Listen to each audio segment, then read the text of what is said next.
Canadian, and Joel Berkeley, the Australian, on the outside of the front row, leading him to green, followed by Blake Cannon, David Heilemann, Lewis Hewitt, and Joe Quinn, your first 3 rows. James Edens, keep your eye on him. Second in the point standings. He's got to make up some ground on David Heilemann. Here we go through turns 3 and 4 here at the Williams Grove Speedway. Round number 7 is underway here at the Williams Grove Speedway for the USAC World Championship Series. It's a drag race into turn number 1 and 2, but give the turn number 1 to Alex Bergeron in position number 1. It's Joel Berkeley in pursuit in position number 2. And here comes the Aussie. I do believe that is Lewis Hewitt sitting in 3rd, but he's going to have a challenge on the outside. And look at this. Your top 3 go to the bottom of the racetrack. Oh, Cannon's into the wall. Blake Cannon hang on to it. He's wall riding, keeps going, gets hit from behind, but looks like we're going to stay green. Yeah, top 3 took it to the bottom of the racetrack. Bergeron pulling away. Joel Berkeley second. Now David Heilemann up to position number 3. That's Lewis Hewitt, Bobby Sant Jr. top 5. And how about great ride by Joe Quinn thus far, looking for a top 5. Look at these guys. I mean, this thing went from on the top to now on the bottom. Randy talked about it in the pre-race there. David Heilemann, Joel Berkeley, and Alex Bergeron running on the bottom of the racetrack, at least in 3 and 4. Everyone kind of going wherever they want down in 1 and 2, but it's just crazy how things can change so quickly here. It just shows you the caliber of driver that we have out here on the racing surface. These guys are pros, man, and they're showing why they are right now. Heilemann getting a big challenge from Joel Berkeley. Berkeley still trying to prove that the top shelf is where you want to be as he's trying to make a move on David Heilemann. And David Heilemann, I mean, he's got a big enough point gap right now that if he wants to really get going here and get on the top of the racetrack and maybe track down Alex Bergeron, if there is still speed up there, I think he will do that. We know him as the Heilemaniac. He's out of control. He wants to win these races, but right now he's got a big gap to make up here as Bergeron's pulled out to at least, it looks like, a 1.5 second lead. Yeah, 1.5 second lead. That might dip over to the 2 second mark as Joel Berkeley slides up on the bottom of David Heilemann once again. Side by side for position number 2. Coming around to complete lap number 5. Still 25 laps to go. And now here comes Adam Elby, who was in a last chance qualifier. Adam Elby started back in the 4th spot, and we're on lap 6, and he's running 4th. Now he's looking for the 3rd spot, almost 3 wide for 2nd, down the back straightaway. Don't even worry about Alex Bergeron. He's gone. This battle for the 2nd spot's about to get good, though. Yeah, Alex Bergeron is checked out. He's in a different area code right now. David Heilemann takes it to the top shelf of the racetrack like you just mentioned. He's going to try and power back around Joel Berkeley on the outside. Then he cuts Berkeley off going down into turn number 1 and 2. But here comes Adam Elby. He's going to try to do the same thing down the back straightaway and get a run on Joel Berkeley. He's looking for a podium finish. Yeah, Adam Elby full sit on the outside, and it turns 1 and 2. He's going to try the middle of the racetrack down here in 3 and 4, get the diamond off that 4th corner. Everyone trying to keep the left rear tire down in the moisture off that 4th corner, because if you miss it just a little bit, Tommy, you're going to hang the rear end out a little bit. You're going to lose a lot of time. Yeah, 2nd, 3rd, and 4th all right there together. David Heilemann, Joel Berkeley. Then it's Adam Elby, Cole Cabrera, your top 5 drivers. Bobby Sant Jr. started 10th. He's up to position number 6. And it's Lewis Hewitt. Ryan Diatti started 16th. He's worked his way up to 8th. Joe Quinn, 9th. And Aiden Perdue, your top 10 right now. Mounts 5th through 10th right now. Pretty much close. But Alex Bergeron has checked out over a 2 second lead.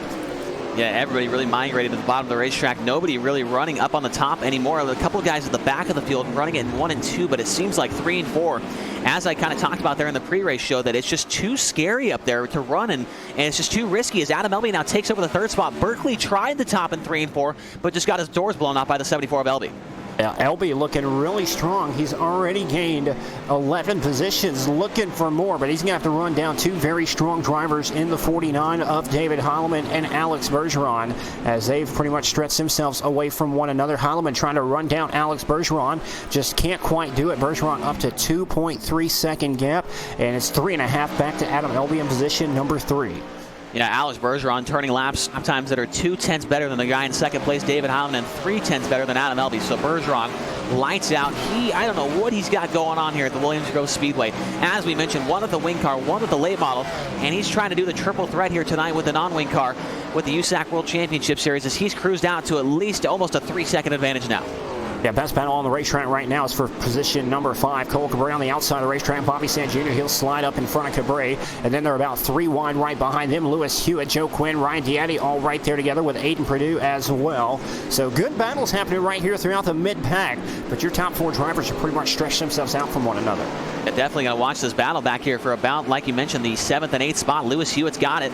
Here comes the 901 of Joe Quinn and the 57 car. Ryan Diatti. Oh, there goes Quinn into the wall. Joe Quinn bounces off the wall. He's going to hang hang on to it, loses the spot to Aiden Purdue, so a close call there for Quinn. And we've gone here about almost 14 laps with no yellows yet. So a great job by these drivers keeping it clean and green. After all the incidents we saw in the heat races, I'm pretty surprised by that.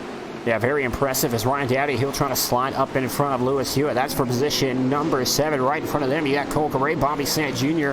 duking it out, got the gloves off, going down the back straightaway. Sant Jr. crosses Cole Cabret over once again. He'll move back into the top 5, but Cabret right there with him. He'll try to get the position back as they come out of turn number 4. And now the guy I'm watching, the 37 car, Aiden Purdue, he's got the gloves off, and he just ripped the cushion down there in turns 3, 4. Oh, and he's into the wall in turn 1. He is going to hang onto the race car, but it looks like it might have some rear-end damage. Man, I must be jinxing these guys. Every time I talk to them, they either flip over the wall or they hit the guardrail here. That's such a dangerous line, that top shelf of the racetrack here at Williams Grove. It's fast. You just have to hit it right and not slide up into the wall. And your car can get very damaged and very quick here at Williams Grove trying to run that outside of the racetrack. Aiden Purdue up on the absolute fence in 1 and 2. Watch him down the backstretch. He goes underneath the bridge here at the Williams Grove Speedway to the top of the racetrack here in 3 and 4. Watch this, ladies and gentlemen. Gets way up next to that guardrail, and we'll see if he can get a run down the front straightaway. Ryan Diotti, he's got the run. It's just Diotti a little bit too good there off the bottom of the racetrack, so don't count out that 37 car. We might see him towards the top 5 here by the end of this thing. Yeah, just got to keep the momentum up, trying to get down the back straightaway. Once again, just slides up to the wall. May have a good run down the back straightaway. Over Ryan Diotti, just can't quite keep it going as his car just a little sideways coming off the corner. Can't keep it straight. And I'll tell you right now, Aiden Purdue was the fastest car on the racetrack the lap before the last one there. He ran a 22.1. I think Alex Bergeron with a 22.3. And now there he goes into the wall. I talked about him again. I'm going to just stop talking about guys because there he goes again. Yeah, it's a very fast lineup there. It's just hard to keep it straight and keep it consistent. And right now with the bottom, the way these drivers are running, the bottom is just more consistent than the top. And that's what's able to keep these guys pretty much spread out and running top 5 right now. Bergeron up to a 3-second lead over David Heilman. And we got our first caution on the racetrack. Yep, the 37 of Aiden Purdue for the 3rd lap in a row. The 3rd lap in a row, that 37 car just knocked the wall over. No matter how many times you hit it, Tommy, it ain't going to move anymore. Yeah, it's definitely not going to go anywhere. But Purdue, he was giving it everything he had, and just unfortunately for him, upside down is where he finds himself, and that'll be the end of his night in turn number 2. This might get good right here, Tommy. I'm licking my lips. I'm clapping my hands. I am pumped for these last 10 laps right here, man. Alex Bergeron, I'm trying to check his lap times here real quick. I might take me a second to find that information here. The last couple laps, David Heilman running 22 2s, 3s, and 4s, and Alex Bergeron with a 3, 4, and a 9. So it looks like Heilman has been running better lap times. Adam Elby, 22 4s the last couple laps. So we might have ourselves a little battle here.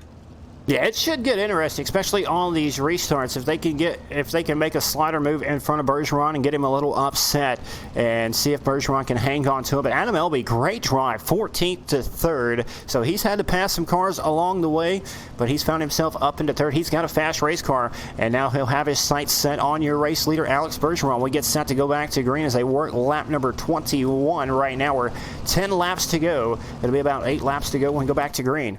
And I'm interested to know if anybody's relayed the message to David Heilman, or maybe he's got the stream turned on in the background and he's listening to us. I doubt that. But if anybody's relayed that Aiden Purdue is making up time on Alex Bergeron on the top of the racetrack, and maybe we'll see the Heilemaniac come out here in these final, looks like maybe 7 or so laps to go in this one, and we might see him go up to the top of the racetrack and steal this victory away from Alex Bergeron.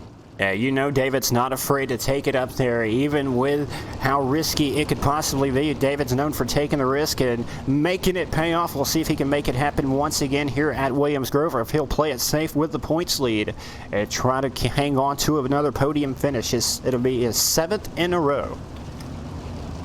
Yeah, well, the points lead is going to grow even more now as James Edens is in the pit area in 18th, but we're going back to the green flag here with, it looks like it's going to be 8 laps remaining. Alex Bergeron's back on the throttle. We're back underway here with just 8 laps to go. And Bergeron, great restart right there. David Heilman trying to hang with him right there in turn number 1 and 2. As he'll work the bottom of the racetrack, pull alongside Alex Bergeron down the back straightaway, get a run. And here comes David Heilman, going to try to make a run into turn number 3 and 4. He's all over the back bumper of Alex Bergeron now. David Heilman right there with him off turn number 4 and down the front straightaway. He's trying to, oh, caution is out. Caution is going to come out here. Looks like possibly the 98 car James Tiernan involved in an accident. He was involved, it looks like, with the 3 car of Lewis Hewitt on the back straightaway. Tiernan just getting turned around and backing into the wall hard in turn 3, and that'll bring out the yellow, but we still will get some green laps in here to end this thing. Yeah, it looks like we'll get around a green-white checker, maybe even a green, and then two laps in a checkered flag. But David Heilman, he was putting some pressure on Bergeron right there after that restart. He may have something for him. We'll see if Bergeron learned anything and do something a little different on the next restart. But David Heilman, he was showing he had the speed. We'll see what happens. I really like the move that Heilman did there on that restart. He went to the bottom in 1 and 2, and these guys don't have all the momentum up, entering that first corner on a restart. And Heilman went to the bottom, pulled up next to Bergeron there. I just didn't think he didn't really get to the corner that well. But if he's able to do that again here on this next restart and run the bottom and Bergeron goes to the top, he might be able to be side by side with him down the back straightaway, which will force Bergeron off the bottom and might get these guys in a slide job battle here.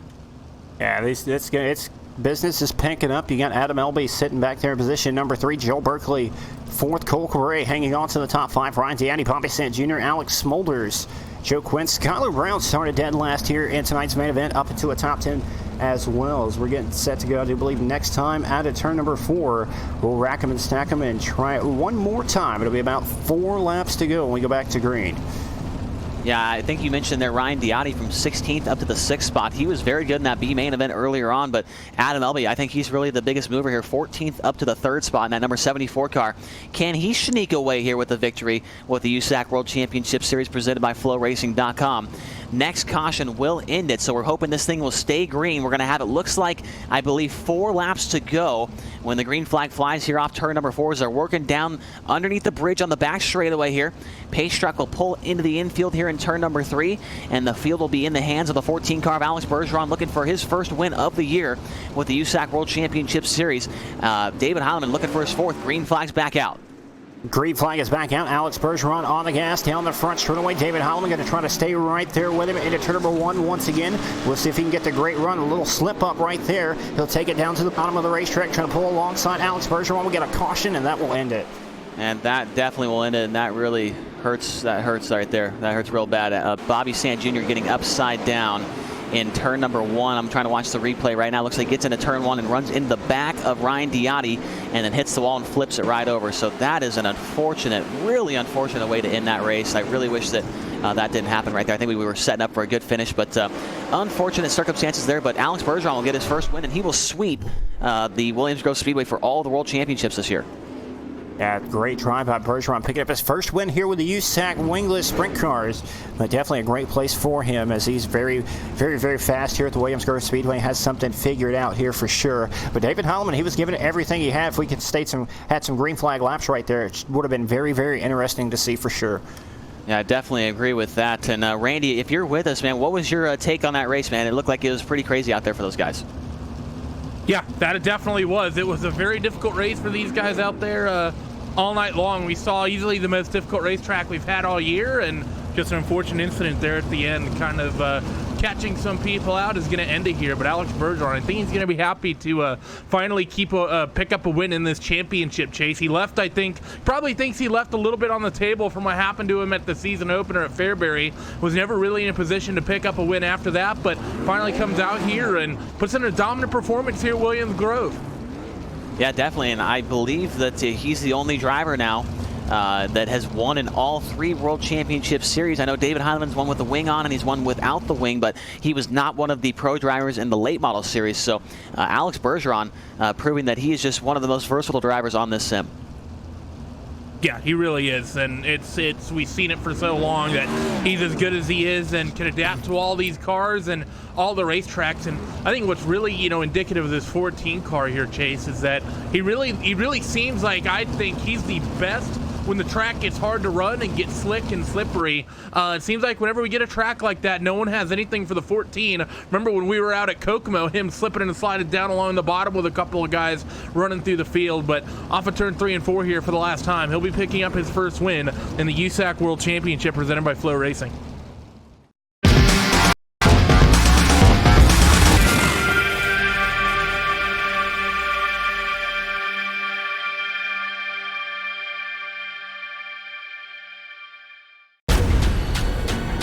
This is the original esport racing game. This is iRacing.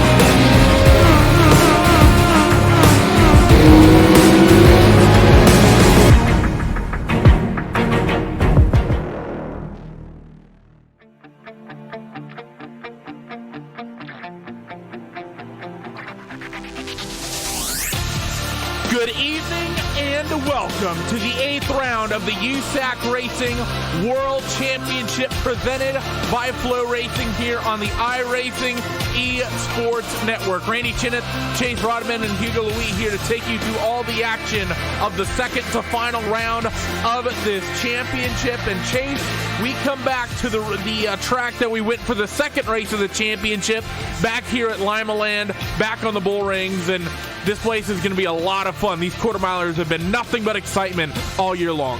Yeah, we're going to end off this championship season with two of them right here at Limaland Motorsports Park, and the next Wednesday we'll cap it all off at the place where we started this championship back at the Fairbury American Legion Speedway, which is also an awesome racetrack for these non-wing sprint cars. And you know, we talked about the championship before we went on air here, and you know, David Heilemann comes in with a pretty solid point gap back to the 14 of Alex Bergeron. It's really that battle for the second spot, which is worth a cool $3,000 in the championship between Alex Bergeron and James Edens. That's the one we're going to be kind of watching for here these next 2 weeks.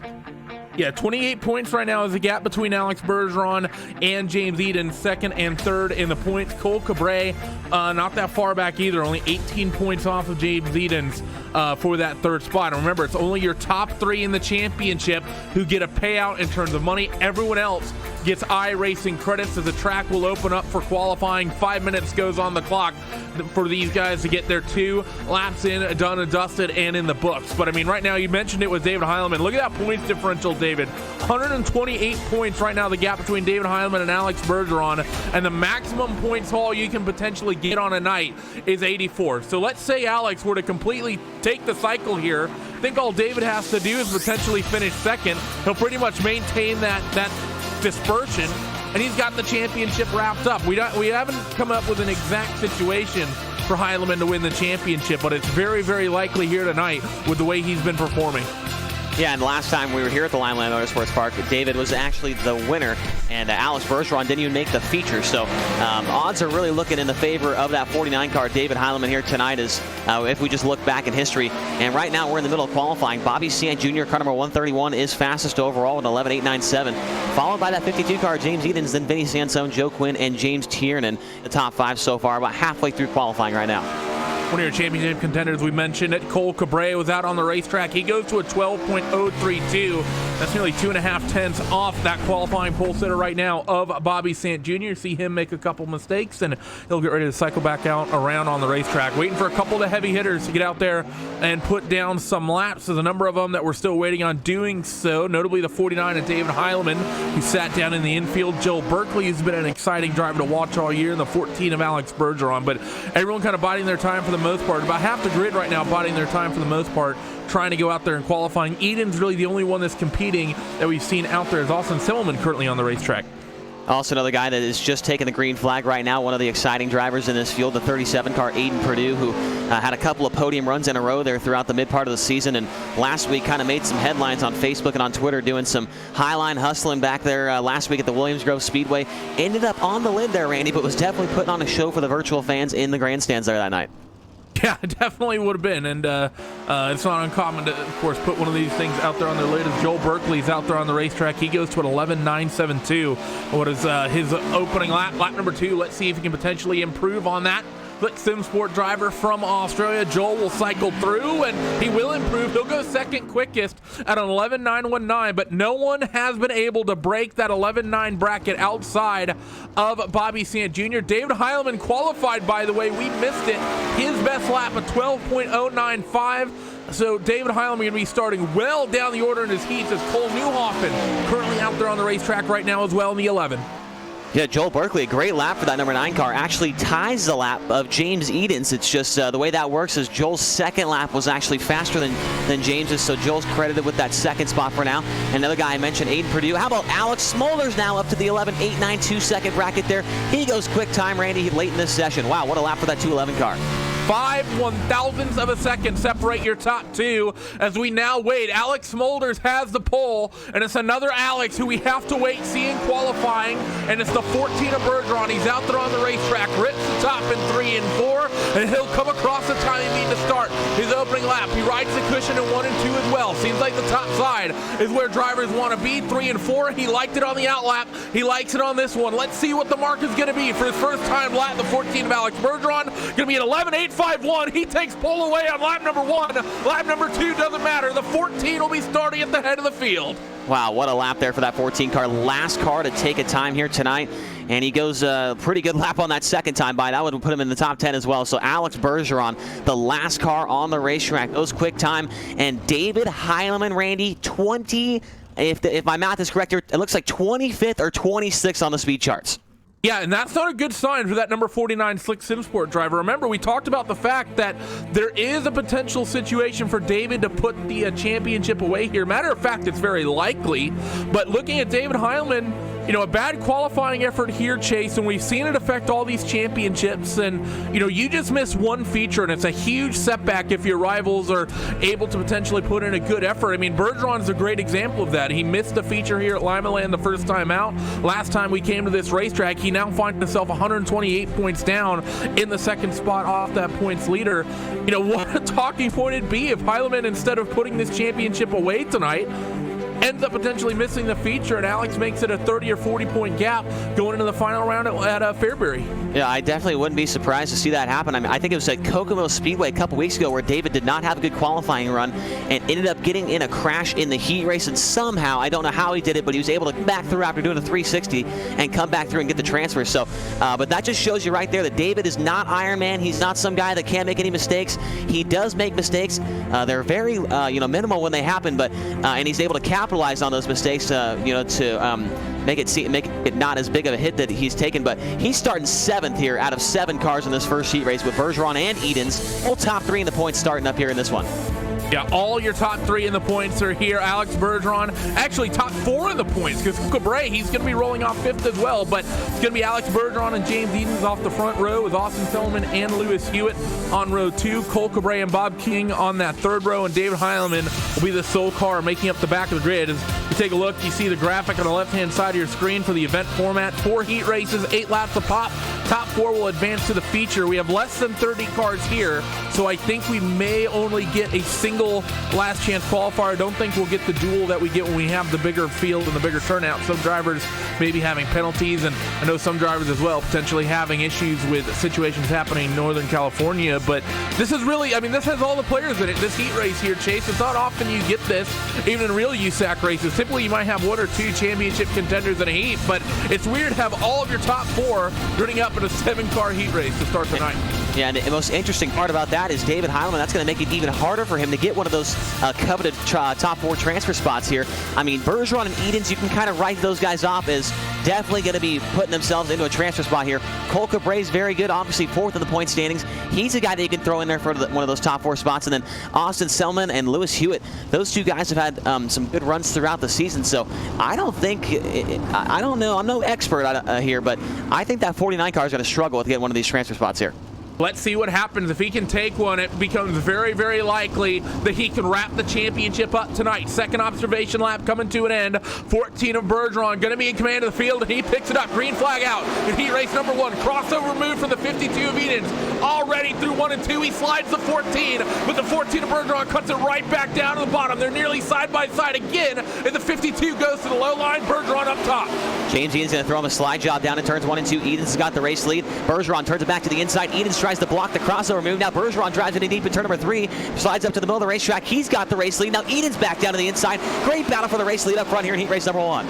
racetrack. Very racy here early on. They've swapped the lead 2 and 3, 4 times already. 14 to Bergeron up the inside on lap number 3. He's got it, but for how long? 52 up the inside. He takes the lead back, beats him to the line as well. So both lines showing good speed, really running the diamond off the corner here, Chase, and running the low line as well. Both seems viable. The 52 seems to have the advantage here early.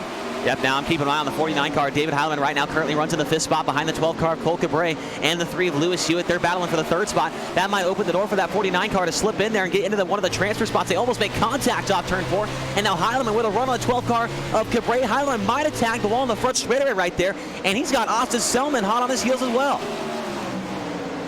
And it was a mistake by the 52 of James Edens a couple laps ago. That's allowed the 14 of Bergeron to get there up the inside for the race lead. And Bergeron's going to have it, and they come off of 2. David Heilemann in the background as well. It's 3 wide, fighting for a transfer spot. Fighting for 3rd, in fact, and he'll get around the outside, and he'll get there to P3. So the fight for the race lead is on between Edens and Bergeron. Bergeron up top, squeaks it away from the 52 down the back straightaway. But who's going to take it off of turn 4? It's going to be Alex Bergeron at the line, and David Heilemann from last on the grid will transfer through in 3rd.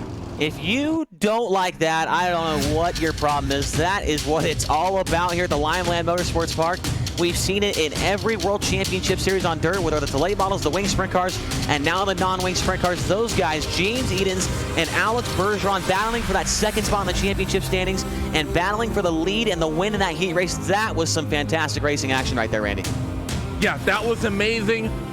Great run from all those guys. We take a look at the race results from heat race number 1. Bergeron, Edens, Heilemann, and Cabret.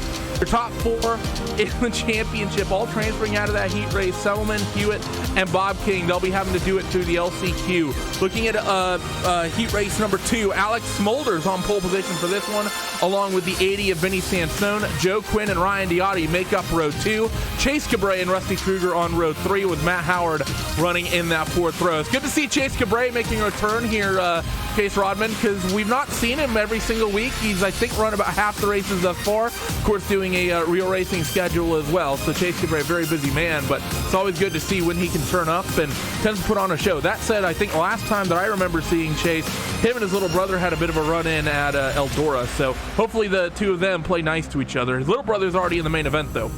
Yeah, I'm not sure if they've even forgiven each other after that incident at Eldora Speedway, which really might have taken Cole Cabret out of the championship hunt that night. I think they're battling in the B main. Randy, was that right? Where they're battling for the final transfer spot in the B main, or maybe it was a heat race. Yes, I can't sir. remember. But yeah, they got together, and Cole Cabret ended up upside down. But yeah, good to see Chase Cabret back here. Obviously, NASCAR K&N Pro Series driver. He'll be running a non-wing micro sprint here, I believe, next week out at the Millbridge Speedway for the inaugural TRD showdown out there. So Chase definitely has a lot of real racing in his life right now. Here he comes off turn number 4. Green flags in the air. Alex Smolders leads the field here in heat race number 2.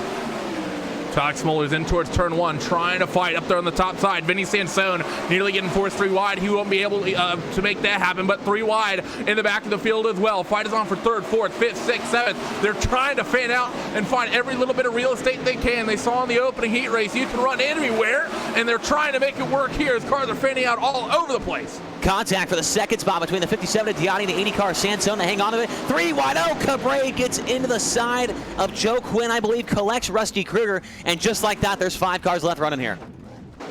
So big problem right now, 5 cars, and only one of them is going to end up not transferring with the cars we have running left. Right now, your top 4 as they run are Smolders, Sansone, Diotti, and Joe Quinn. It's Matt Howard, the car who's currently outside of a transfer spot. Problem with Matt Howard right now, Chase, he's about a straightaway back from the rest of the field. Yeah, I don't think that number 8 car, Matt Howard's going to be able to track down those top 4 guys. They're just going to run around here and take it easy, just take their transfer spot right to the feature event. We're coming around to complete lap number 6, 2 laps to go this time by. It has been all Alex Smolders up front this entire time, and Smolders all year long, Randy, showed a lot of speed, but doesn't really have the results to show for it. To go at the line, and you're right, he's shown good speed, but hasn't been able to put it all together. But man, a win in heat race number 2, starting on the outside of the front row, that'd be a great way for him getting his season rounding out here at the end. Alex Smolders will win heat race number 2. Vinny Sansone holds on for 2nd over Ryan Diotti in 3rd. Joe Quinn will round out the top 4 with Matt Howard, Rusty Kruger, and Chase Cabret will be going through in the LCQ. Rusty and Chase are the 2 we saw in that incident early on. And actually, talking about Rusty Kruger, Chase, I know sometimes you and I will throw some let's say, a witty comment to him back and forth in some chat channels we have. Rusty has just had terrible luck all year. I mean, it started in the Wing Series where it was, I mean, it just seemed like he was getting caught up in something every single week, and it really has, I think, kind of continued for him here. He's shown great speed at times, and just really consistency and luck has really not been on the side of the 5K. Yeah, the old Krugmeister, we like to call him here in real life. Rusty Kruger really not having the greatest season. I know he was really optimistic about the USAC World Championship Series because, you know, he goes to a lot of non-wing sprint car racing in real life, and things really did not pan out too well for that 5K car. I know he's pretty far down in the standings. He's 23rd currently in the point standings, and no top 5, no top 10s. Not really a whole lot to show for it, but Rusty Kruger, we can always count on him to show up to these races, though, Randy, that's for sure. Yeah, definitely something we can rely on as Heat 3 rolls off, and we'll go down your starting grid. Bobby Sant Jr. and Aiden Perdue on that front row with Cole Newhoffen and Anthony Lepresto on the second. Josh Fox, Trey Schmidt, row number 3 with Hunter Connolly rounding out the tail end of what will be a 4-row grid here as well. I think it's 7 cars for every heat. So if you have OCD, that should help, I think, even out just a little bit, Chase. Yeah, 7-car heat races are a little bit weird. I like 8. I like even numbers, you know, but 7 will do. And then that means we're just going to have a bigger B main event, which I'm a big fan of. You know that, Randy. I like seeing big B mains with a top 4 transfer. That's always exciting to watch. So looks like we're going to go green this time by right here off turn number 4. Your race leader is going to be Bobby Sant Jr. leading them down alongside of the 37-car Aiden Perdue. Green flags in the air here in heat race number 3. Fight is on for a second. The 11 of Cole Newhoffen trying to work the bottom on, I believe that's Aiden Perdue there up top. Aiden's going to hold on to it. Cole now going to slot in up top as Aiden's going to slide for the race lead on Bobby Sant Jr. He has the lead, but not for long, as it's going to be Bobby who leads lap number 1. In the wall, though, is going to go Aiden Perdue. Gets a little bit tight, I think maybe a little bit of contact entering turn 1, but Aiden Perdue is going to go from the race lead all the way back to, I believe that's 6th. Don't count him out quite yet. He might have bounced off the wall, but he's still right there at the tail end of this pack. Perdue right now running in the 6th spot, all the way to the back of the 121 of Josh Fox. And it looks like the 22-car Trey Schmidt, so the 37's not out of this thing yet. Now he is. He gets into the back of Josh Fox right there and falls way to the back. He's now battling with Hunter Connolly, so not a very good heat race for Aiden Perdue right there. So some contact for the 2nd spot between Lepresto and it looks like the 11-car Newhoffen. And Lepresto is going to fall outside of the top 4 because of that. Fight is on for 3rd between Trey Schmidt and Josh Fox. That's 3rd and 4th with a charging, I believe that's Anthony Lepresto. Indeed it is, trying to get his way up into the top 4 here. Everyone trying to move to the top side of the racetrack. And look at that move from the background of Hunter Connolly running the slider line all the way up the racetrack. Oh, he catches the tires up the inside, and that's going to hold up Aiden Perdue. That's going to be the end of his night as 2 to go as they cross the line right here. Yeah, 2nd heat race in a row. We've seen 5 cars going at it for 4 spots, and it's not over yet. The 057. Here comes Lepresto to the back bumper of Fox. He gets into the back room right there. Lepresto drives it in deep into 3 and 4, tries to run the bottom of the racetrack. He'll have one more lap here to try and make something happen on the 121 car. You see Josh Fox in the Thrustmaster iRacing Rallycross World Championship as well. He is not easy to pass. In towards 3 and 4 for the last time. Fox will defend the middle, and I don't think Lepresto's got a chance. It's going to be Sant Jr., Newhoffen, Schmidt, and Fox. Your top 4 transferring here with Lepresto, Connolly, and Perdue. Going to be having to do it through the LCQ, which we'll be getting in 1 more heat's time. So those top 4 are all going to be happy to transfer their way through. But man, Chase has been coming to blows the last couple heat races. We saw some great racing in that first heat with all of our drivers that are up near the running order in the points. But now heat 2, heat 3, we've seen potentially good racing, but cars making contact and people making mistakes. Attrition has really been, I think, the deciding factor in the previous 2 heats. Yeah, from what we've seen, it's only been about 5 cars finishing out of the original 7 starters. So, yeah, definitely a battle of attrition here in these heat races so far. We've got the 4th one about to roll onto the racetrack, and here's how they'll start. The number 9 car of Joel Berkeley will be on the pole. Outside of him, the number 41 car of Colton Hardy. Row 2 inside, it's the 98 of James Tiernan, and on the outside of him, the 74 car Adam Elby. Row 3 inside, car number 10, that's Skylar Brown, and on the outside of him, it's the 23 car Justin Thomas. And your 7th and final star, it's the 00 car of Jeff Nevins. Some great drivers here in this one, including Joel Berkeley, James Tiernan, Adam Elby, and Skylar Brown. You can even throw Justin Thomas in there. He had a good run earlier this season, so this might be, in my opinion, besides the first heat race, probably the most competitive one here. Yep, definitely the case there, as Skylar Brown should be in some new colors. I know he's transferred over to the Kinzer Sim Racing team recently, so good to see them running with Wicked Cushion as well. So First observation lap is going to come to an end. Second observation lap underway, and Joel Berkeley, who has been exciting all year to watch in both the wing cars, now in this USAC World Championship, been a potential contender week in, week out, but he's just struggled with consistency. We've seen that 9 is nearly incapable of running the top at times. Green flag's out. The 9 going to jump out to a huge lead here in heat race number 4. Colton Hardy going to go up top, try to chase him down. James Tiernan there on the bottom line, fighting for second. He's your third place starter, but can't quite slide up in front of the 41. Here comes the 74 car of Adam Elby in the mix as well. Elby trying to work up a lane higher than the 98 car. James Tiernan might have a run on down the back straightaway. Now Tiernan to the inside of Hardy. He'll nose ahead for that second spot, and he'll slide in front of Colton Hardy. James Tiernan takes the second spot now in the 98 car. To move that number 98 into P2, but not for long. The 41 of Colton Hardy wants it. Maybe a little bit of contact. That time through 1 and 2, 3 and 4. 41, can he slide up in front of the 98? Yes, he can. And he's going to get James Tiernan out of the throttle. Now up the inside. Look at Adam Elby. They're making a couple cars in one go. And instead, he's going to be the one going around. And once again, for the third heat race in a row, we've got 5 cars left to go at it. And the guy in the 5th place spot is the 10 car, Skylar Brown. He's all over the 23. Thomas is into the wall. Thomas into the wall. There goes the 10 car by for a transfer spot. But Justin Thomas is going to be the one that drops out here. Fight is on between second and third, though. These two need to be smart. There's only one car currently really in contention to chase them down, and it's Skylar Brown. And Justin Thomas is not very far back either. They're coming towards 2 laps to go. This time off of 3 and 4. Sliding up a little bit is the 98. That's going to open the door for the 41 as well as the 10. Skylar Brown going to try to slide them both.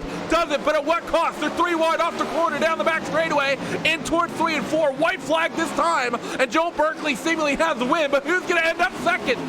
Here comes the 23. Thomas is right there. Oh, Tiernan off the wall. Thomas goes by. Justin Thomas has the transfer spot. We're not done yet. One more corner. Here comes Tiernan. He drives it in deep into 3 and 4. Thomas on the outside. And Justin Thomas will get the final transfer spot by just a nose over the 98 car. James Tiernan. Justin Thomas was down, but he was not out there, Randy, and he will get it done in the final corner. That was an exciting battle for that second spot right there. And remember, I said these guys have to be smart. Tiernan chase, he was just in a situation, he was fighting with Colton Hardy for second.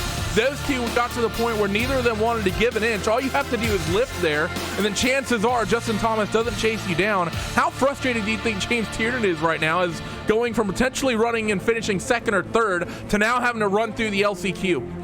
Oh, he's got to be absolutely furious right now. Probably the sickest man in the world. I mean, he had a pretty large, gap between himself and Justin Thomas, and Thomas was loving what he was watching back there. Those guys went 3 wide. They bounced off the wall a couple times and brought his Mode Motorsports number 23 car right back into the fight. And unfortunately for James Tiernan, he's got to start 4th here in this 12-lap semi, and they're only taking the top 4. So he's going to have to do a little work here.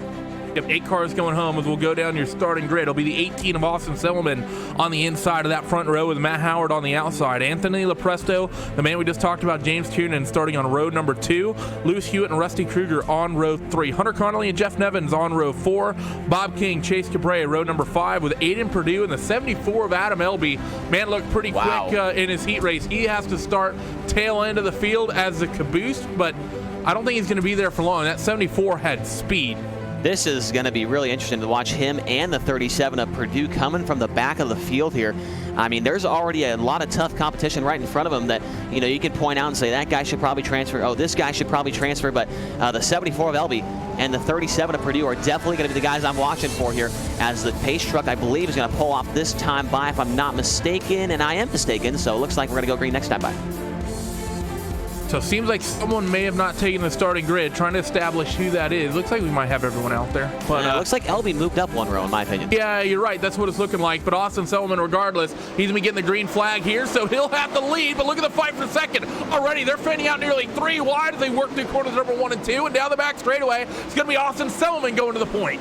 Adam Elby's already gotten by 2 cars at the back of the field. He looks to the inside, the 39 car, Chase Cabrera. That's his teammate, his Swindle Speed Lab Esports teammate. He's 3 wide back there for about the 6th spot. Here comes Elby down the bottom side of the racetrack. He'll roll the tires right there, gets by 2 cars in turns 1 and 2.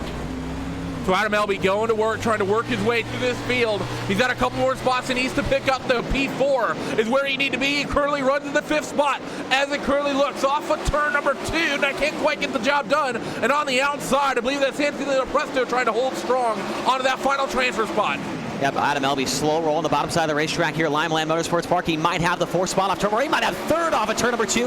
And Adam Elby from 11th, I believe, is where he started out, Randy. He runs 3rd here in just 4 laps.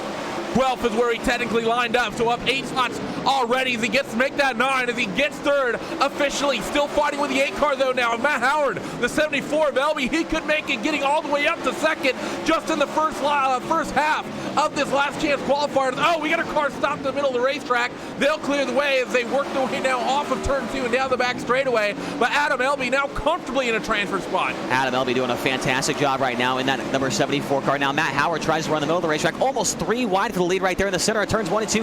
Elby's got 2nd. Elby might win this thing from dead last. He might get there before we get to 10 laps done in this race as well. Already side by side for the race lead.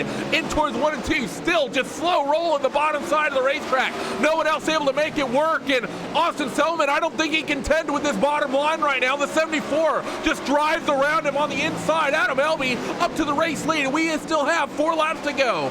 Huge hat shake to the 74 car of Adam Elby out of Tracy, California, doing a fantastic job. And now everyone behind him has dropped it down low, with the exception of the 98 car, James Tiernan.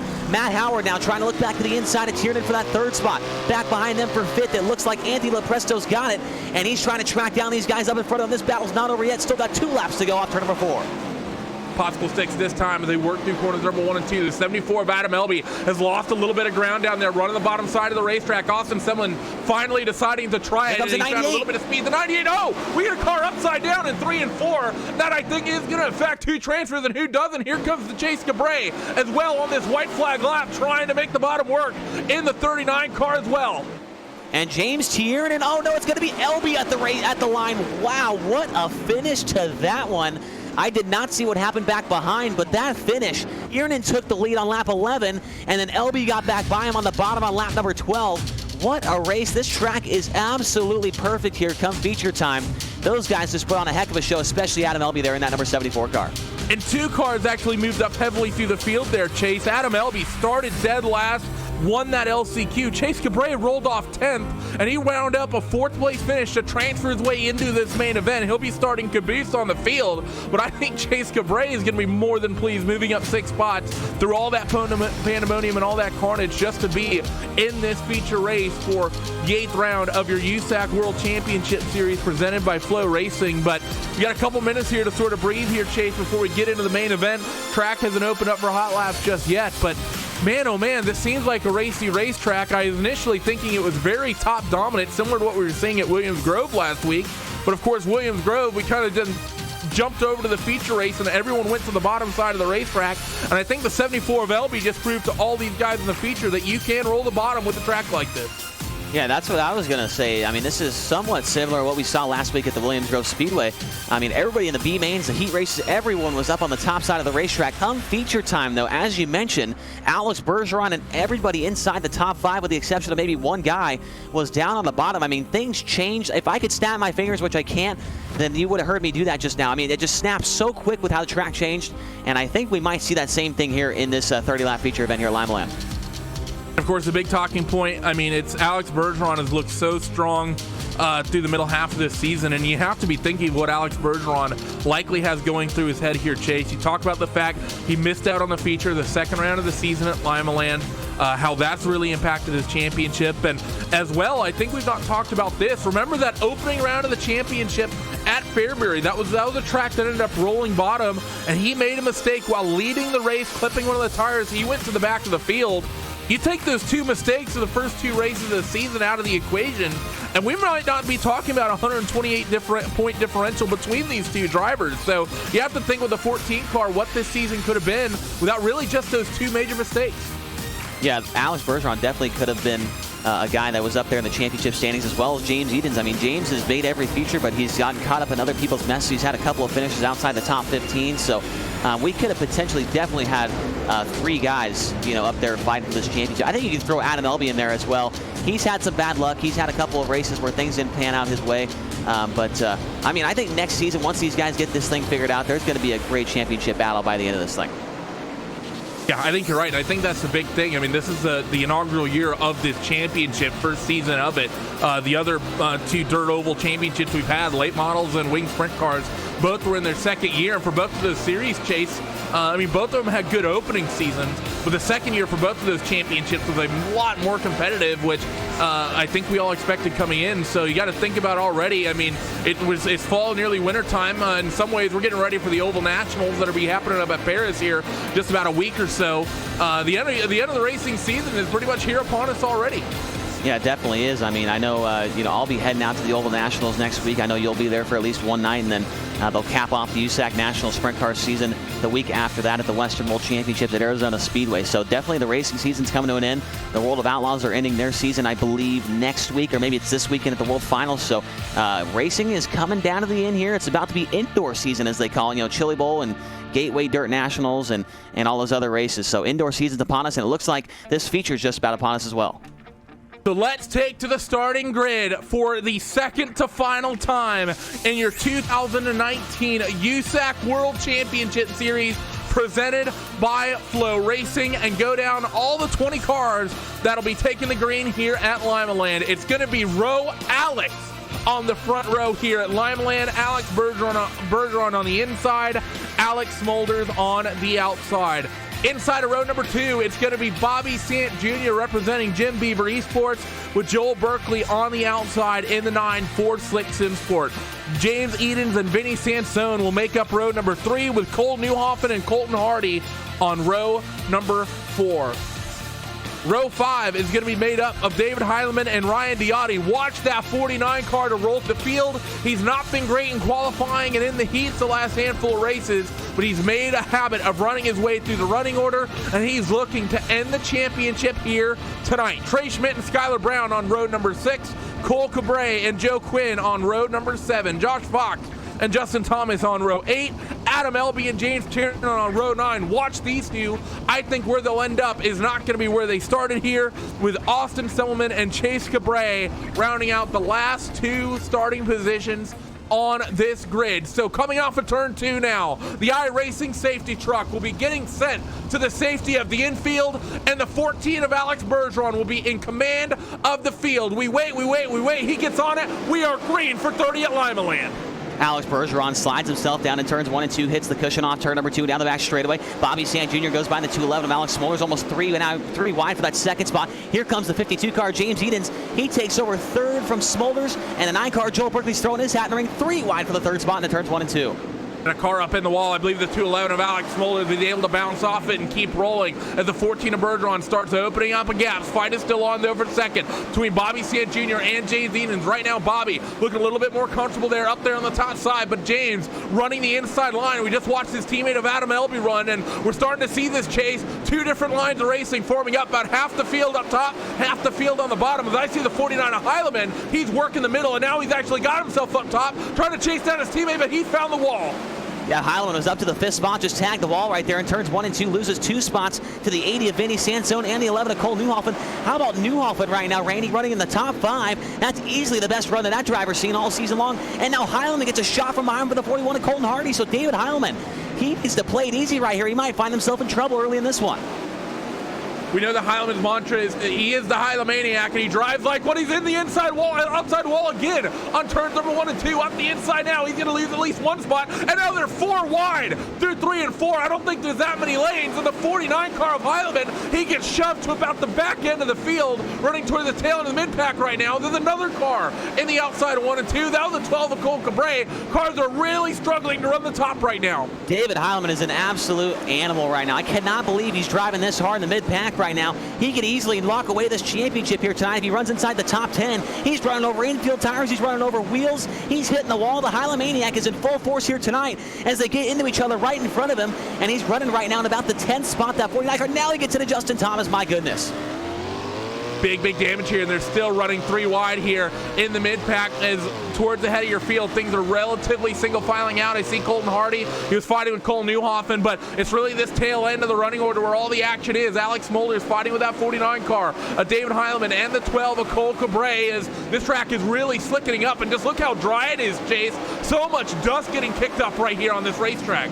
Yeah, we have a battle for the second spot starting to heat up between the 52 car James Edens and the 131 of Bobby Sand Jr. Bobby Sand Jr. looking for the first podium of the season in that Jim Beaver Esports number 131 car. Here comes James Edens, tries the bottom of the racetrack down in 1 and 2 right here. Looks like it's really good down there, but here in 3 and 4, the bottom has seemed to go away a little bit, and he runs it back up to the top side. So both of these guys starting to stretch out a little bit. Alex Bergeron, by the way, at the head of the field, 2.2 second advantage over everybody. We got another big gaggle though in the mid pack. The 11 of Cole Newhoffen in the middle of this as he worked down the back straightaway in towards 3 and 4. The 41 and the 57 in there as well. That's Colton Hardy and Ryan Diotti. They're 3 wide as they come off the corner, and the 11's got it.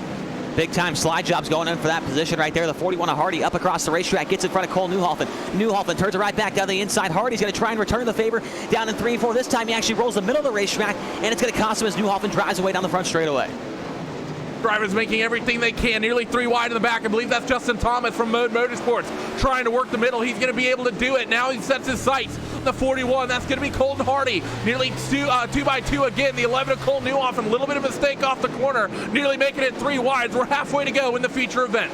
How about the battle for the third spot right now? Slide job come from the 9 car, Joel Berkeley. He goes by James Edens. Edens taps the brake, turns it right back down to the inside, and slides himself down here in 1 and 2. These guys have been going at it for about the last 4 or 5 laps, Randy. Joel Berkeley and James Edens for that third spot, the final step on the podium here tonight. And it looks like they're both tracking down the 131 of Bobby Sant Jr.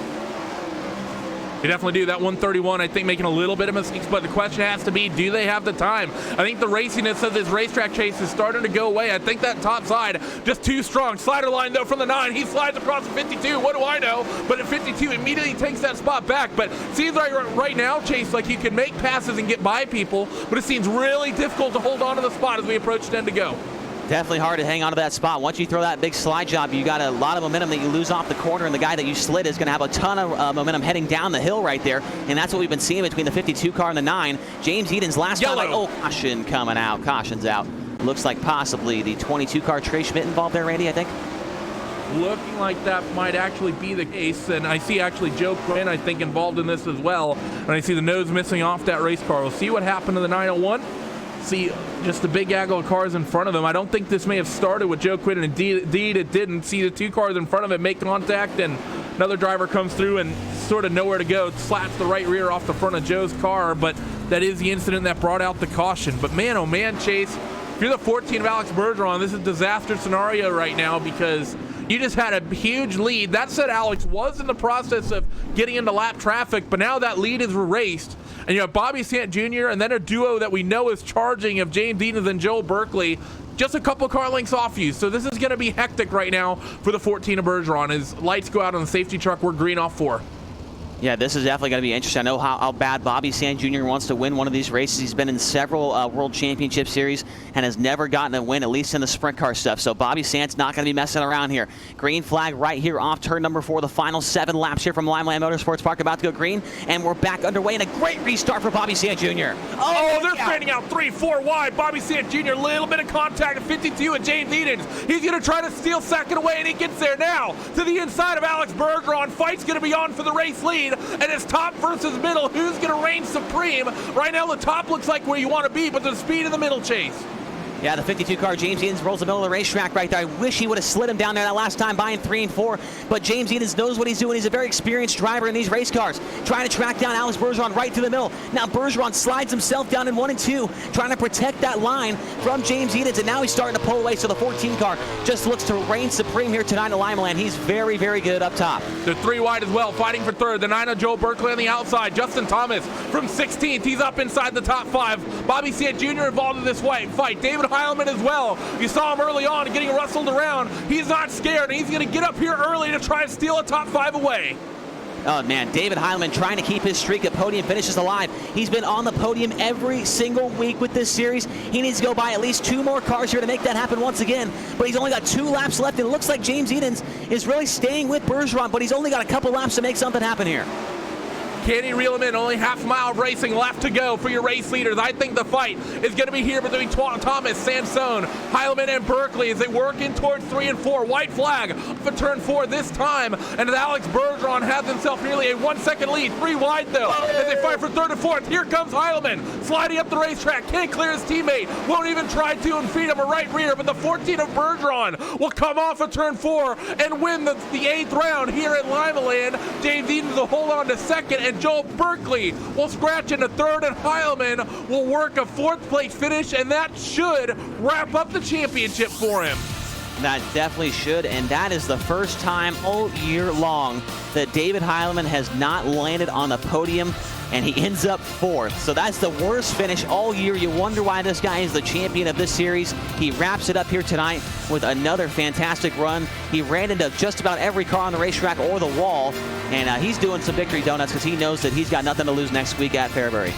Yeah, that's pretty much it. There's only a 9-point differential there between a feature win and finishing in 4th. So for David Heilman in the 49, while the 14 of Alex Bergeron burns him down on the front straightaway, Heilman's doing it in the infield. Luckily, this is a simulated world, so there's no living crew members down there. The 49 of David Heilman will wrap up your 2019 USAC World Championship victory here at Limaland, and he is a happy, happy camper down there on the inside, and well, he's still out there doing some victory laps. But let's take a look at your full race results from the 8th round here at Limaland. Alex Bergeron takes the victory here tonight in a very dominant win.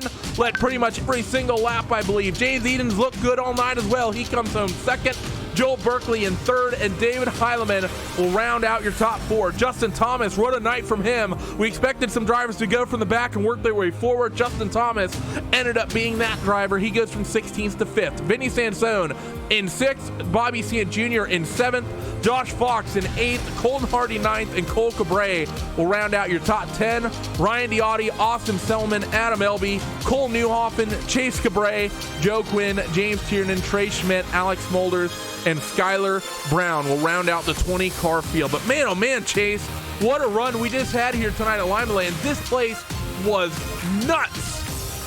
It definitely was, man. I thought that was some great racing there. I think James Edens on that restart is really kicking himself right now that he didn't try and pull a slide job there on Alex Bergeron, and I think that might have set up for a good battle to the end. But that's going to end it here tonight, and you know, Bergeron, another dominating performance here. And if you're wondering why David Heilman, why we're hyping him up so much, you're probably thinking, man, this is just a simulated game. These guys are just out here doing for nothing. David Heilman just won $6,000 on this deal, and he wraps it up in just 8 weeks out of 9. So $6,000, and he gets to go out to Ventura Raceway and do the Corey Cruzman Sprint Car Driving School out there. So definitely a lot of the line. So if this is your first time watching, there's some high stakes up for these guys.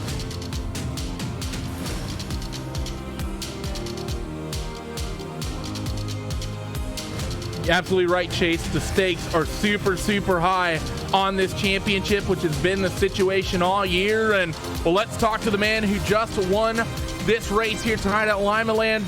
Alex, I think you had a lot left on the table, especially coming out for the first time. You guys visited this racetrack early in the year. You missed a feature. This time you come out and you dominate all night. You take pole position. We were watching your laps. We were hyping up lap number 2. You just took the pole on that one. Second lap didn't matter. You come out, win the heat race, and you were nearly catching lap traffic on that first long green flag run. Very dominant victory tonight. Tell me about your car. Yeah, the car was absolutely awesome. You know, Team EBR prepared an awesome car overnight. It was a great race. We were getting in lap cars there near the end.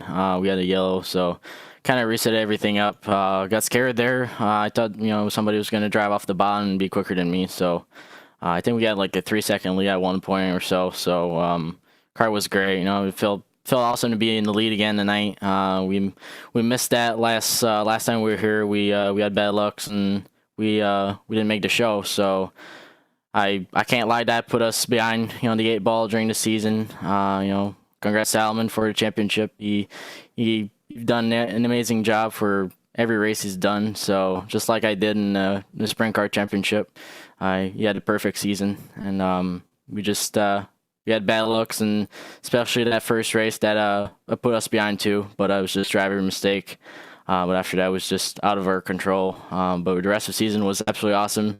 We had top threes and there, and we still got one race to do. So hopefully we can get another win and match David Alman's win.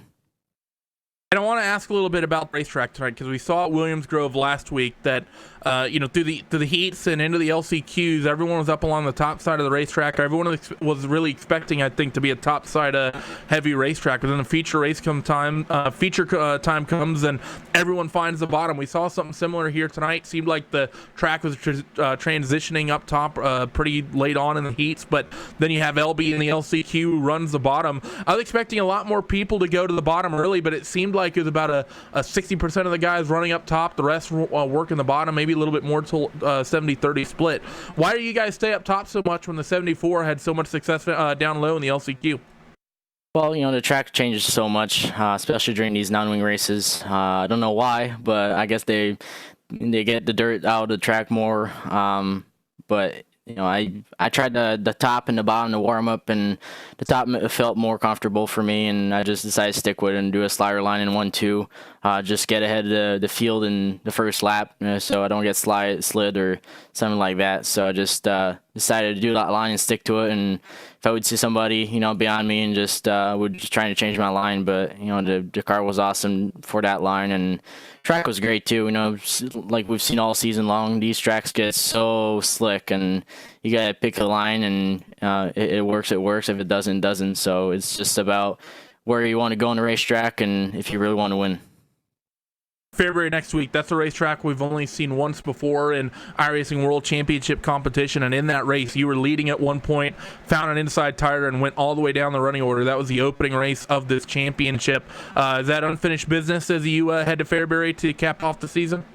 Yeah, that's unfinished business, like you said. That was a pure driving mistake, and I admit to it. And this time it won't happen for sure. I didn't do many laps on that track before, and I think it was a new track for everyone too. So we had to test it out and see how it goes. And when you want to win races, you gotta take chances, and that's what happened. So we'll go back and be better.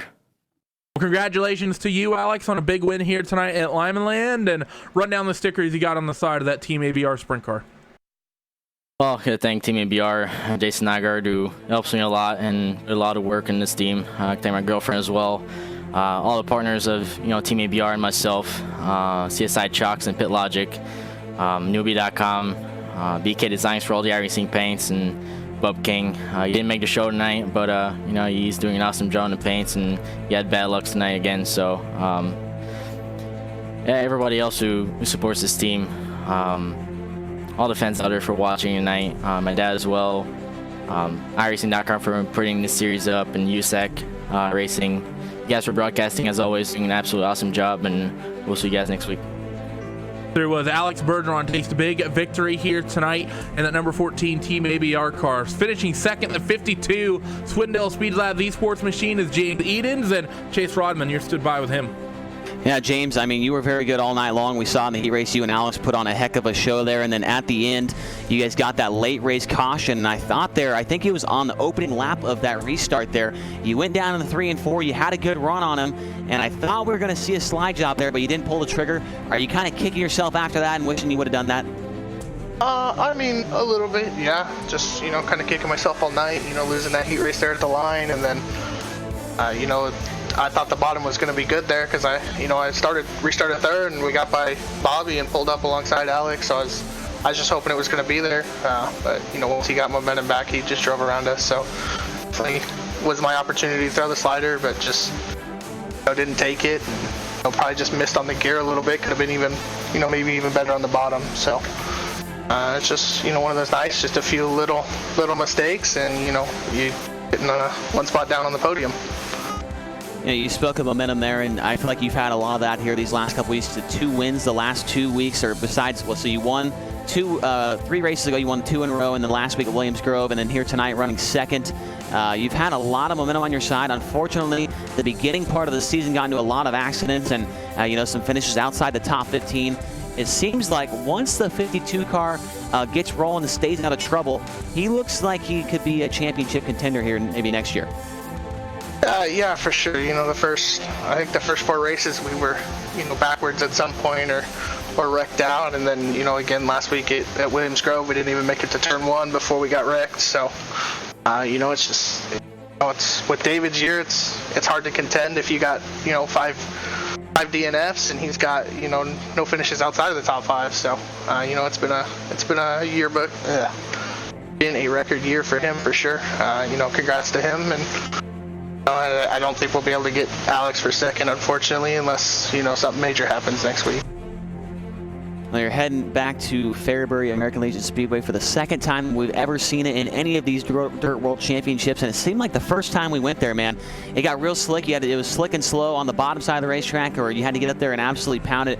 In my opinion, probably one of the most competitive as far as the racing surfaces go for these bull rings. Are you looking forward to that one?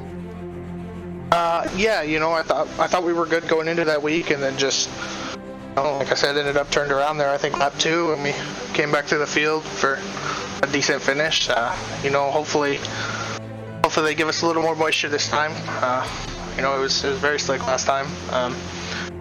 We'll see how it goes, and we're gonna give it our best. So another solid run for that Swindell Speed Lab Esports car. Who are some of the sponsors on that 52 machine?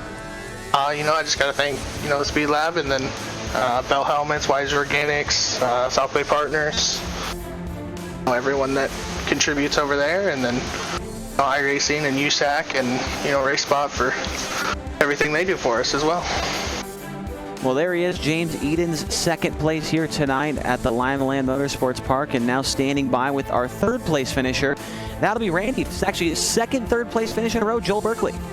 Yep, Joel Berkeley. And Joel, it's been an up and down year for you, I think, overall, but you're starting to put a string of races together to make the end of the season really the highlight. Couple third race finishes back to back. That number 9 Slick Sinsport car has been running good.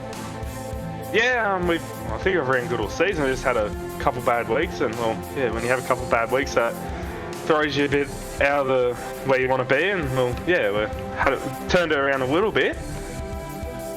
You guys at Slick Sinsport are probably one of the bigger teams that we have out there. You're out there, David's out there. I know there's several other team cars out there. I think the only team that comes close, I think we talked about this earlier in the year as well, is the Swindell Speed Labs guys. Tell me a little bit about what's it like running with such a big team and such a big group of drivers, and is it a big advantage? Is it a disadvantage? Well, obviously it's not a disadvantage, otherwise you wouldn't do it, but tell me about some of the things that maybe make that difficult and some of the things maybe that it makes a lot easier. Yeah, like early in the year, obviously with TTL, and we've branched over to go to Slick, and I don't think it's a bad thing, but it's just we all get along, and we don't have any really. We all get along, and it's not like a bad environment. It's all fine environment and everything. It's a pretty good place to be around with everyone, and we just race together. It's fun. So you talk about how good the environment is. Does that mean you guys have backed off the monopoly to keep that good team chemistry? None other than Monopoly is the way we do it. That's our connection with Swindell as well. We versed them in Monopoly and beat them in that. Oh yeah, okay. You see, that makes complete and total sense. But congratulations to you, Joel, on wrapping up another podium finish here tonight in that number 9 Slick Sinsport car. Before we let you go, who gets it done for all you guys at Slick? Yeah, well, hopefully I can change that podium to a win next week, but we'll see what happens. But massive thanks to the guys at Slick. David, me and him, he gets up at 7 a.m. on the night before every race, or morning before every race, and we run laps together just to make sure we're prepared and all that. And Lewis, Zach for early in the season, everyone else that helps out here, and yeah, it's awesome. And from our Two Brothers Stream team, and yeah, everyone else. There he was. Joel Berkeley rounds out the podium here tonight. Next, we're going to talk to the number 23 of Justin Thomas. He ended up in your top 5 here, and Chase Rodman, you've got him. Yes, we are talking now to Justin Thomas, and JT, I think this is maybe your second fifth place or top 5 run here, and you didn't make it. It didn't make it easy on yourself. Had to start way back in the 16th spot, and just kind of made the right moves and picked the right spots to make those moves. And another top 5 run for you guys in Mode Motorsports. Tell us about the race. Yeah, absolutely. There at the beginning was kind of a hornet's nest there at the start. Couldn't really find a good line to run, and finally I tried the top, tried the very bottom, just nothing was sticking, and then finally I just tried the middle, and it stuck, and I just kept a consistent throttle position, and I just started making moves. So I was I was pretty pumped after that. I didn't think I was going to be able to move up very much, but I'm pretty happy with that. Definitely a fantastic run for you, and I'd have to throw you in a group of guys that seems like, James Eden's included, Adam Elby, and some other guys that they seem to have very good race cars and they seem to have very good speed. It's just they get caught up in someone else's mess or something happens, they hit the wall just barely and breaks the race car, and that's kind of stuff's happened all to you all season long. It seemed like that you've gotten enough speed to possibly put together, maybe a top 5 run in the championship for this deal next season. How do you feel about your overall performance this year as far as this championship goes? I think overall performance, when I make the race, I think my worst finish is 11th. So, I mean, overall, I think I'm having a really good season. Those 3 races I've missed were, either driver error in qualifying or, something happens in front of me and I can't, get around it like you said. But I think, just as long as, we keep plugging at this deal and trying to, find that every 10th of speed, which I think I found tonight, because I was chasing those leaders down pretty quick before that caution came out. I didn't want to see that, but yeah, I think I'm fairly confident that next season will be even better for me.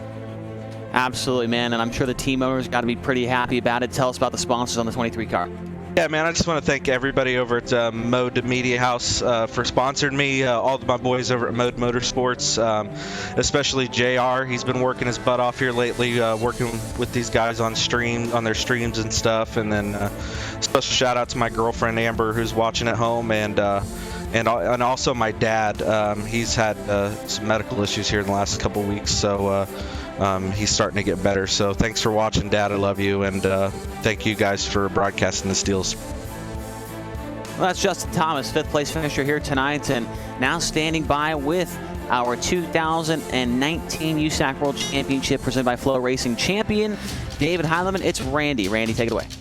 David, you said it a handful of weeks ago that number 49 car was going to march through this entire schedule and right on into Ventura for a experience at the Tony Cruzman Racing School at the Ventura Raceway, and you got it done. $6,000 in the pocket, and you're going to be coming out here to California to wheel a real sprint car. How's it feel? Hey man, it feels good. I could buy so much bath water with this money, and I could go out to California. I know a delivery driver that's gonna hook me up with the best stuff there. It's gonna be awesome. Tell me about your season, David, because I'm going to be honest. You've just had your worst night of racing yet all season. You finished 4th. It's been a string of wins and P3s and P2s. You finally put it outside of the top 3. How have you been so good in this non-wing car? Yeah, it's just these cars take so much skill, and there's so many different lines you can run because they get so sideways, and it's just... Key was just qualifying. Obviously tonight we didn't do that, but all season we were, Alex, when he dominated sprints, he started on the pole like every single race, and I was able to start front row. And it's so hard to rotate, even on a tacky track, it's so hard to rotate the cars correctly, and instead of just going full throttle in a wing car. And it's just able to pay off. We didn't prepare any differently at all, I don't think, than we did for the sprints. It was just I don't think others prepared as much as they did. Maybe they were burned out after the late model series if they ran that, but yeah, it was a hell of a season. Hey Randy, if I could scoot in here real quick, do you know when the Cruzman Sprint Car driving school is yet? Have they notified you on that? No, I don't have a clue, but yeah. He doesn't strike me as one that's particularly organized, Chase. Yeah, definitely not. I was got just all the thinking pressure now of iRacing to try to look decent now. And I was just thinking, if it's during the turkey night, that's going to be a good time because a lot of the guys that run on this sim, there's going to be a lot of guys there at turkey night to watch you. So that'd be a cool deal if that was the weekend that it happened. But I'll go back to what you're doing there, Randy. Sorry. Heck, if it's at turkey night, someone get him a ride. I think that'd be... I've gotten a few offers. I can't want to spoil it yet, but I've had a few offers. Oh. So David Heileman in a good big year, and congratulations to you, David, because you're a factor in the wing cars, and you had a dominant performance here tonight. You've been one of the most relevant drivers all year across the entire iRacing Esports network. And before we let you go, I know you're definitely happy. You want to go do some celebrating. Probably going to do some of that tomorrow night on Halloween as well. But who has gotten it done all year for that number 49 Slick Sim Sport sprint car? Hey, I promised Chase Rodman I would do a Logan CV chair stand by the end of the night. If we're able to stand, we're going to try it. But all guys back at Slick Sim Sport, Dylan Hauser especially, he helped me with a lot of practice and stuff. And just Joel Berkeley, he got the raw end of being on teams, and I promised him I'd run for the sprint cars, and then that didn't happen. And he was the first person to ever ask me to be on a team. So when I saw this got announced, I said, I'm coming with you. We're going to go win a championship. We were 1-2 at one point. We kind of fell off at the end of the year, but still a guy I could bring home. Two Brothers Stream Team, Wicked Energy Gum, everything Matthew Henniger has done for me. All the fans out there, everybody has just supported me. I know I can get super obnoxious, but they ain't seen nothing yet. No kidding. World Champ does what World Champ wants now. Get used to it. Everybody who watched my stream tonight, it brought us a little leg there in the feature, but once the cars got struck out, we were a lot better, it seemed like. And just thank USAC and iRacing for putting this together. It surprised the crap out of me when it did, and I knew we'd be good, but I knew we'd have to battle Egan's and Alex again. I think it's the same 4 guys in points now that it was for the sprint cars, but just an awesome year. Thank Race Spot for putting it on. Like I said, everybody supported me and whatnot. I came into this game, I didn't know a damn thing about real cars. I just came out here and drove. I figured stuff out. I don't do any telemetry or anything like that. Anybody can do this, and anybody, if they really put their mind to it, they can succeed. And seriously, I'm an idiot when it comes to this. I can't believe I've been competitive on every series so far, and hell, just winning this one the way I have, it's just been awesome. There it is, David Heileman with the inspirational quote of the decade of "I am an idiot." Congratulations to you, David, on the championship, and I look forward to you having a strong run out there at Fairbury next week. Oh no, I think we're going to be going down to Charlotte and party unless someone wants to go, if someone wants to hand over the rig to me and let Heilemaniac run wild there. But I think we might head down to Charlotte early to the World Finals and go hang out with Alex and Blake Majulis. But, we'll see. There he was, David Heileman, your championship points winner. And Chase, I think he's a little bit excited. Oh, he most definitely is excited. And I mean, everything he said there, if there's a lot of folks still watching and you're wondering how you can get into this deal, I mean, David just said it right there. He knew nothing about racing. He knew nothing about cars. He might know something about racing, but he didn't know anything about cars. He didn't know anything about driving them. He gets a computer. He gets a wheel, a set of pedals, all the stuff, a headset. He might run virtual reality here and there, but anyone can do this, and it shows right there. David Heileman comes out here. He runs the wing cars. He runs good in those things in the point standings. He comes over here, wins $6,000, and he gets to drive a real race car now. So it's just, it's truly incredible how that all works. And these guys, I think we need one day when we get some good funding behind us to do like maybe a backstory on some of these guys that are some of the top runners in these series and just see what they do in their everyday lives. Because I'm sure they're just, average Joe Blows out there, delivering pizza or, delivering mail or whatever it is, man. It's crazy how this all works out.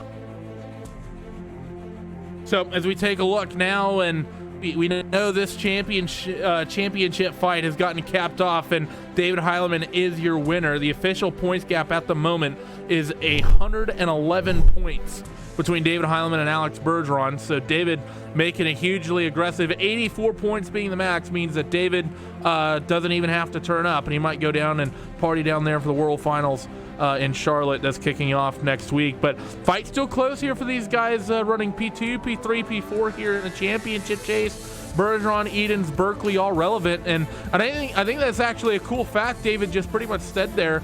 It's the same 4 or 5 guys we saw in the winged cars up there in the points. Heileman, Bergeron, Edens, and Berkeley. It's the same group of guys. Yeah, it definitely is. I mean, they're just proving how good they are here in these open wheel cars. I mean, a couple of them, I mean, James Edens was very good, and Alex, they were both very good in the late model series as well. But David and Joel, they seem to be kind of sprint car specialists, I guess you could say. So it's definitely cool to see these guys, you know, doing the non-wing and the wing deal and being so successful. In real life, we call those guys, we call them outlaws. They go out and run whatever they want. They run wing, non-wing. In real life, they run midgets. They run the Silver Crown stuff. So I think that those 4 guys are starting to become those type of outlaw guys. Is, you know, maybe someday in the future we might see a USAC midget championship or maybe a Silver Crown deal or some stuff like that. So they're definitely proving that they are some of the dominant dirt drivers on the sim, and it's cool to see. There it was. That is going to wrap up car coverage of the 8th round of the USAC World Championship Series presented by iRacing here on the iRacing Esport Network. We need to thank all the sponsors and all the supporters that make this possible. Our thanks go out to USAC as well as to Flow Racing for all the support they have given us, not only to make this championship happen, but to make the coverage of this championship happen. It has been such a great year and such a fun championship to watch. It has been myself, Randy Chineth, Chase Rodman, and Hugo Louis bringing you all the action here tonight. And as we get ready for the final round at Fairbury, we hope and we pray that you tune in to watch the fight for the second place in the championship to see who is going to take honors there. But until then, we wish you all a happy and safe Halloween, and we will see you in November. Bye-bye.